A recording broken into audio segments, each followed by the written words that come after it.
आपने चुना है बजाज हाउसिंग फाइनेंस का, तो बाज़ार में नया नाम है, काफ़ी ज़्यादा उत्सुकता भी रही है लोगों को, और आप कह रहे हैं कि ये भी ऐसा नाम है जिसको आप आराम से 5-10 साल के लिए पोर्टफोलियो में रख सकते हैं। ये कन्विक्शन किन-किन बातों को लेकर के आता है? बिल्कुल आई थिंक आप इसका कन्विक्शन के माध्यम से देखें तो मैं ऐसा समझता हूँ कि इंडिया के अंदर जो हाउसिंग मार्केट है वो हाउसिंग मार्केट अगले 50 साल तक आई थिंक मुझे लग रहा है कि आई थिंक फ्लरिश होएगा। That does not mean that I think every year you are going to have the same growth जो हम आज देख रहे हैं, बट अगले 50 साल के अंदर नया डेवलपमेंट कंट्री के अंदर चालू रहेगा because of the advantage that we have right now of early start of infrastructure spending. तो अगर this particular process is to continue तो जो कंपनी हाउसिंग फाइनेंस के बिजनेस के अंदर है उनके लिए एक एश्योरिटी बनती है अपने बिजनेस के अंदर आगे बढ़ाने की।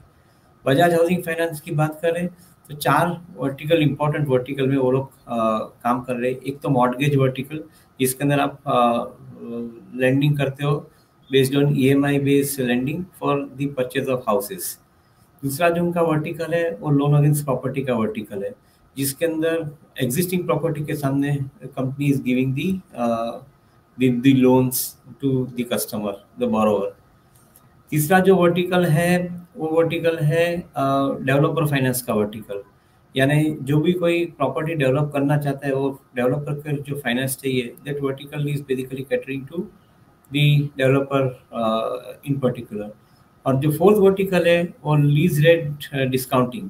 लीज रेंट डिस्काउंटिंग मीन्स हमारी प्रॉपर्टी अगर लीज पे रखी है तो उसके ऊपर डिस्काउंटेड बेसिस के ऊपर आपको लोन दी जा रही है। तो ये कंपनी बहुत स्मार्टली काम कर रही है।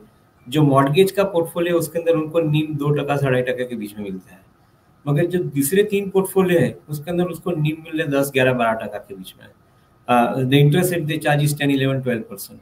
सो जो नीम है वो नीम करीबन कंपेरेटिवली ज़्यादा मिल रहा है, 3.5-4-5% के ऊपर भी मिल रहा है नीम उसको in some cases, because cost of borrowing is 7% and if they are lending at 12% तो 5% का स्प्रेड उनको मिल रहा है। एट द सेम टाइम उनका एक एडवांटेज ये है कि उन्होंने जो लिस्टिंग की है उसके अंदर सबसे बड़ा एडवांटेज ये मिलता है कि करीबन 1,50,000 रुपये की आपकी मार्केट वैल्यू है अप्रॉक्सीमेटली। वो मार्केट वैल्यू के अंदर अगर आप डाइल्यूट करते हो, फॉर एग्जांपल मेरा 88% से शेयर होल्डिंग में डाइल्यूट करके 75% लेके आता हूँ इन नेक्स्ट 3 इयर्स टाइम, जो लिस्टेड कंपनी की गाइडलाइन भी है, तो करीबन 12-13% का मैं डाइल्यूट करता हूँ holding.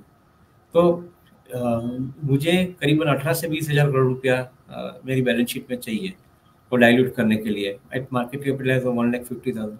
So that money when I take it from the investors by way of I think doing the QIP, उसके अंदर मेरा equity component is going up only by 10 rupees out of 130 rupees stock price. Balance 120 rupees goes into the premium which is non serviceable. तो ये company को सबसे बड़ा advantage ये मिलता है कि उसको जो 18 से 20,000 करोड़ रुपये अगले 3 साल में मिलने वाला है उसके अंदर only a part of money is required for the purpose of serving which is not even 7%, okay, which is equity money. Rest of the money is free of cost sitting in the reserves and which is basically generating a NIM of around 8 to 10 to 11% because of no cost attached to it. तो ये company का beautiful model है। मुझे ऐसा लगता है कि ये मॉडल के अंदर this company could possibly bring significantly large amount of advantage of doubling the size of the balance sheet every 3 years. So that is where we like this company from investment perspective. जी। देवेंद्र जी, अभी हाल में इसके जब नतीजे आए तो उस समय एक अच्छा रिएक्शन बाज़ार में दिखा था उन रिजल्ट्स पे, लेकिन वो रिएक्शन कंटिन्यू होता हुआ नहीं दिखा जो हमें इस चार्ट में भी नज़र आ रहा है। और कहाँ आईपीओ के बाद ये 180 के ऊपर चला गया था, अब 130 के आसपास है। तो क्या ये जो प्राइस करेक्शन हुआ है इसने वैल्यूएशन कंसर्न्स को ख़त्म कर दिया है, या अभी भी लोग कह रहे हैं कि भाई चीज़ अच्छी है, उनका बिजनेस मॉडल समझ में आता है, धंधा बढ़िया चलेगा, लेकिन भाव बहुत ऊंचा है? आप अगर एक पी रेशियो का कंपैरिजन भी देखें तो ये चल रहा है 63 पी के आसपास। अगर हम ट्रेलिंग 12 मंथ देखें, एलआईसी हाउसिंग आपको मिल रहा है 7 के पी पे, तो आप 9 टाइम्स एलआईसी हाउसिंग के मुकाबले ज़्यादा वैल्यूएशन बजाज हाउसिंग को दें, वो जस्टिफाइड बनता है क्या? आई थिंक क्वेश्चन वाजिबी है। मैं ऐसा समझता हूँ कि दोनों कंपनी का अलग अलग पी मिल रहा है, उसका रीज़न है। So without talking about the demerits of any company, let us talk about the merits of Bajaj housing finance. जैसे मैंने समझा कि 4 वर्टिकल के अंदर बिजनेस कर रहा है। ब्लेंडेड नीम जो है compared to other housing finance companies is 3 times more or 4 times more because of the cost of capital that they are having. Now ये जब आपको एडवांटेज मिलना शुरू होता है तो ऑब्वियस है कि आई थिंक आपको प्रीमियम मिलना जरूरी बनता है। अगर मैं दूसरी तरफ से देखूं, जैसे मैंने अभी एक्सप्लेन किया थोड़े टाइम पहले, कि मेरे को 3 साल के अंदर मेरी मिनिमम पब्लिक शेयर होल्डिंग 75% पे लानी है। आज मेरी शेयर होल्डिंग 88% है, तो उसमें से मेरे को 13% का डाइल्यूशन करना है। 13% का डाइल्यूशन में आज की तारीख में 1,30,000 40,000 करोड़ का मार्केट कैप के ऊपर करता हूँ, या 13% का डाइल्यूशन में करता हूँ ये तो future market cap which is से फॉर एग्जाम्पल 1,50,000 करोड़ और 1,75,000 करोड़, तो उसके ऊपर करता हूँ। तो उतने फंड्स जब मैं जुटाता हूँ मार्केट में QIB के माध्यम से, उसके अंदर मेरी सर्विसिंग कॉस्ट खाली 6-7% का फंड के ऊपर है।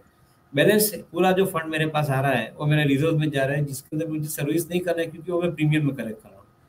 तो ये जो बड़ी एडवांटेज ये कंपनी को मिल रही है because of the premium valuation on which it is trading, ये this is giving me a conviction कि this company will always get an advantage of buying money at a cheaper cost. आज आप 20,000 करोड़ रुपया market में से 3 साल में जुटाते हो, and on that 20,000 crore, I think if you apply the 4 times leverage because you are NBFC, तो आप करीबन 80,000 करोड़ की या 1 लाख करोड़ की नई बुक बनाते हो उसके ऊपर, from the purpose of I think lending further money. आज 1 लाख करोड़ का AUM है, that AUM is becoming 2 lakh crore. So obvious it is that I think when you are looking at the business of the company from this relationship for next 3 years, यहाँ पे आपको एक सबसे बड़ा advantage मिलता है ये चीज का, जो शायद many other companies are not finding themselves into।